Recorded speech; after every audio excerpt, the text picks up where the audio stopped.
I don't know. This is the funny persona meme pack. Oh, wait. Okay. So, Mac Oh, wait, we Attack. got Merf on the stream. Okay. Do you know Merf?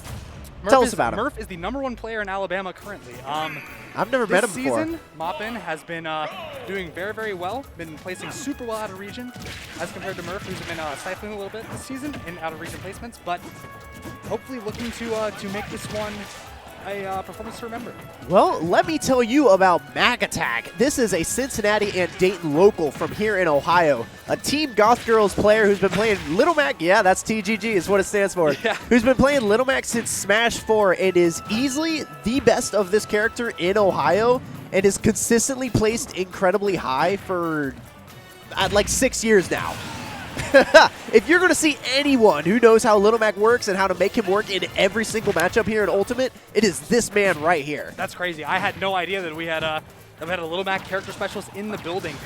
And definitely a specialist at that, able to find the stock off the best player in Alabama, just like with the KO punch, grounded, This is the Ohio matchup check. A lot of people will come out of region, and if you don't know how to fight Little Mac or Mac Attack and you run into him, no matter how good you are, you're always going to struggle against this man. And that's going to be 2 stocks going down from Merf in just minutes. Town City is quite an interesting pick, too, because I have to assume that both these players are striking.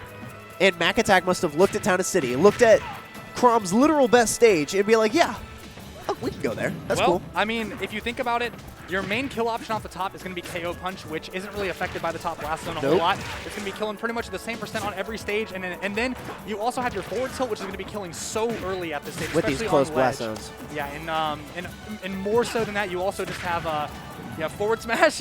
You've got down tilt side B, all options that are going to be killing super early off the side. Merf definitely playing a more defensive game now, but that air dodge, directional air dodge is going to be caught by the down smash. What's up? Mac Attack going up a game over Merf. And we definitely saw Merf start to slow it down a little bit as that first game went on, going up on the platforms, sort of playing the matchup the way that most people would suggest. And I'm really interested to see how we'll see the stage picks go. Yeah, actually just insta-locks Battlefield. I'm surprised Mac Attack didn't ban it. This is easily his favorite stage. We're going to see Mac loves the Battlefield. We're going to see a little platform camping, I think. I'm going to be getting off for a little bit. I will be back later for Top 64. Guys, give it up for Hyper. He will be here commentating the rest of the set and the rest of Pool B. Oh, what's up? What's up? Your tag is... I'm Zeal. Zeal. Okay, nice to meet you. I'm Hyper. What do we got? Merf versus Mac Attack? Merf. So, #1 player in Alabama versus Mac Attack. Apparently, the Ohio matchup check, as my good friend over there just pointed out. Grant, I believe it was. Okay, so Mac Attack, I love his Little Mac. So, positioning is one of his strong suits, right? And I'm sure you've noticed it throughout this set, as he's already up 1-0 on Merf. Yeah, something that is definitely a constant between good Little Mac players is they all have godlike positioning. Like, oh it's just, my goodness. It's not close. Like, in that character, I mean, he's a very positional character, right? So you have to be on the ground for him to exceed. He's got no aerial game whatsoever besides, what, side B? So, like, if you have good positioning with this character, he's almost impossible to approach and land on.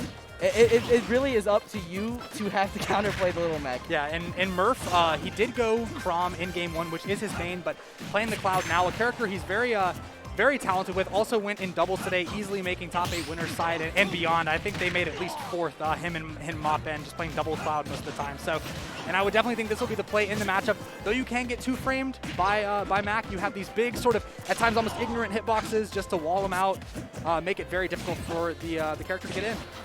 Right, and Little Mac is the character. It's great tech there from Merf. It's very easy to adapt to a Little Mac because the character is so linear. Yeah, for sure. But it's like, when it comes to that adaptation, you have to make sure that you discipline yourself enough to apply it. Because if you don't discipline yourself enough, that adaptation doesn't even matter. But we're seeing a whole lot of patience from Merf. You know, sitting back, waiting for Mac Attack to pull the trigger. He has the lead. He doesn't need to approach.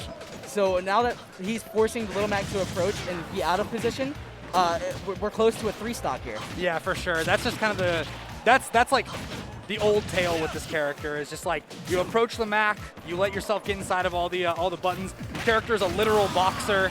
So once you start putting yourself in that threat range, things are going to tend to go wrong for you. But I mean, Merf done a great job of being passive, done a great job of being very, also very positioning aware, staying on top of these platforms, placing himself outside of the range of the Little Mac.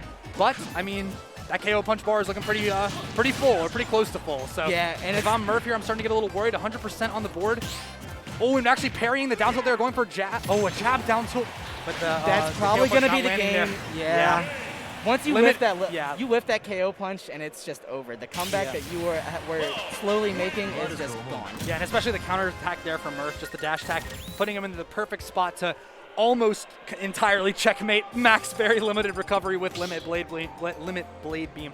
Definitely seems to be a very effective method of stuffing out the character's recovery, as many so famously do. Oh, of course, and it's not super hard to two-frame a character like Mac. Mac doesn't have exactly the greatest of magnet hands. Yeah, for sure. The timing to get the snap on ledge, very specific, and in a lot of ways, like, oh, it's good because it's like I need to know when to space it. But in a lot of other ways, it's also very bad because your opponent also knows what the spacing looks like. So yeah, but now starting this game 3, Mac Attck's got a whole lead, and that's gonna be a dead cloud. That's gonna be the stock, yeah. This will be a huge upset. I mean, Mac Attck has been playing this character for so long, and he gets matchup checked or he gets gimped all the time, and he still like applies himself to make it work, and to make it work against players like Merf, Shortstop. Wow, yeah, but we just KO punch there, and then just losing the stock on top of it as well. Yeah. Merf actually just using run-up shield, actually approaching Mac Attck. I think he wants this game over. That's what it's looking like right now. He does not want to have to be in this game with Little Mac any more time than he has to. Excellent weak downer into the back air there. An often forgotten conversion, but another downer going to come out to seal out the second stock. Stocks flying all over the place. Merf taking 2 just as fast as Mac Attck was taking 1. Yeah, that is crazy. The lead that Mac Attck had versus the position that he is in now is so drastically different. I mean, Merf tore through those first 2 stocks in, what, 30 seconds? For sure, yeah.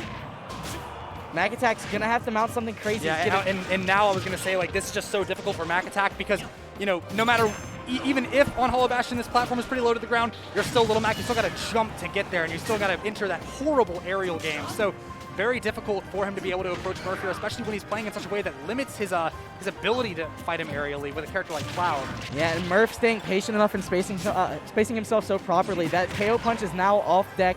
It's definitely going to go for a down on Little here. Mac. Wow, and Merf actually gives it to him, just directional air dodging straight in. Yeah, and this is definitely not impossible. If Little Mac is known for anything, it's for exploding people. I mean, those forward smashes, the up smashes, all of his smash attacks so strong, super armor. Yeah. However, that smash attack from Cloud, super good, out of shield, really strong, going to find that last stock on Mac Attck, shuts down the comeback before it even happens. Merf taking this 2-1. Yeah.